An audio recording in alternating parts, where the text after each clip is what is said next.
Welcome to the Making Your Grad School Dreams a Reality Getting In workshop. My name is Sayil Camacho, and I'm a doctoral candidate at the Higher Education Organizational Change Program at UCLA Graduate School of Education.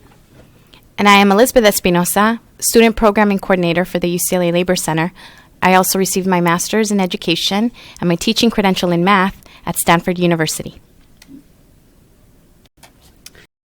So this presentation is meant to walk you through the graduate school application process. We're here to support you, and we're really excited that you're thinking about going to graduate school.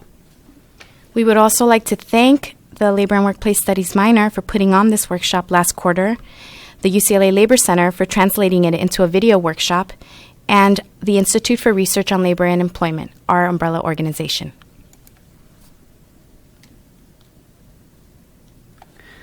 So let's talk a little bit about grad school. There are two programs, a doctorate program and a master's program. A doctorate program is typically 5 to 8 years in length, and a master's program is 2 years in length. Although there are some master's programs that are 1 year in length, the pros of that is that you're able to get your master's degree in 1 year and will not have to pay as much tuition as you would for a 2-year program, so you save a little bit of money.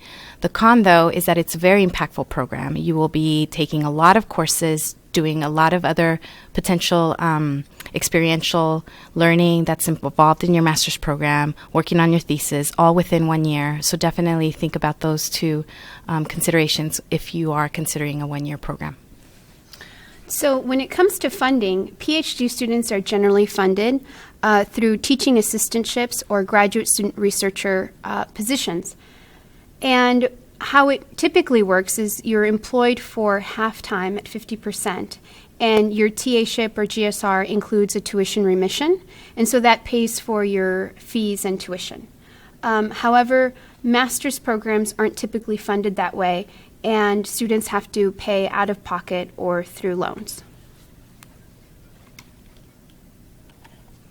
Some master's programs offer scholarships. Also, extremely recommended for you to look outside of your campus for scholarships to complete a master's program. There are a few out there, but for the most part, you will be mostly using loans. Other opportunities as well are in teaching classes on campus, and then also there's the opportunity to have work study as a graduate student.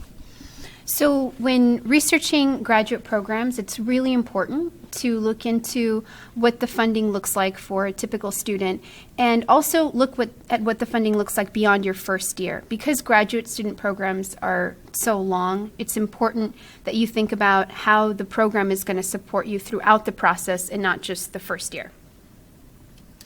So a PhD program generally has 3 phases. In your years 1 and 2, you're probably going to be doing core classes and taking your comprehensive or qualifying exams after you're done taking your core classes.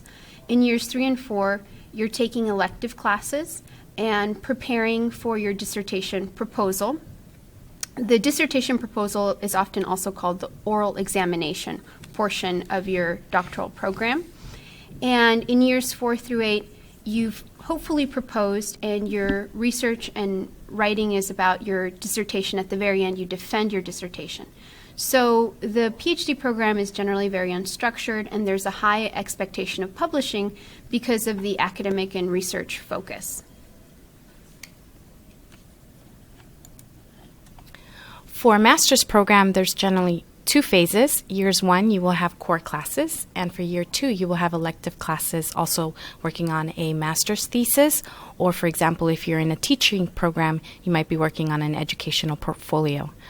It's definitely more structured than a PhD program. There's more inflexibility when it comes to elective classes and the amount of elective classes you can take. It's definitely a shorter timeline to complete. And one tip that I would recommend is if you are thinking about possibly getting a PhD program and you want to maybe just start off by taking a master's program, highly, highly, highly encourage you to just apply for a PhD program. It will definitely save you some money, and it will definitely get you already into the path of getting into getting your PhD. Yes, and I would just add that if you elect to do your MA thesis, that's a good springboard into your dissertation and a way to exemplify the research skills that a doctorate program is looking for. So always remember that if getting your doctorate degree is something that you want to think about in the future.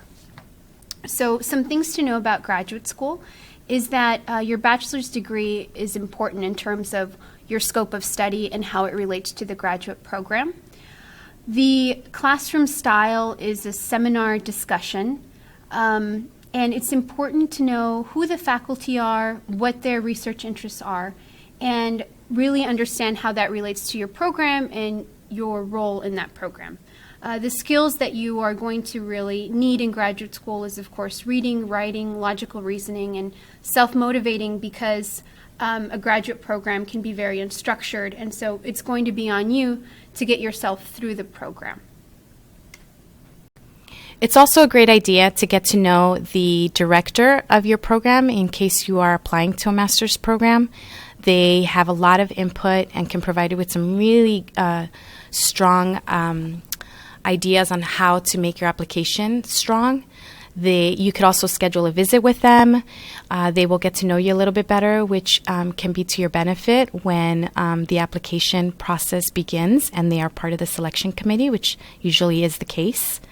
And it also is just as important to attend those informational nights for those master's programs, because you get to meet other students that are currently in the program, and you have the opportunity to meet with them, talk to them, maybe even get their email address or their, get to know them through Facebook. And again, also get some really good key insight into what you need to do in order to make your application really strong.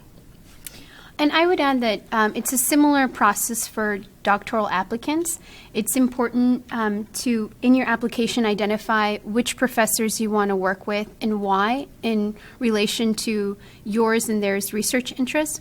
So prior to writing that in your application, it would be great if you could meet with those professors and provide more of like an in-depth introduction of who you are and why you're interested and how you see yourself in the program.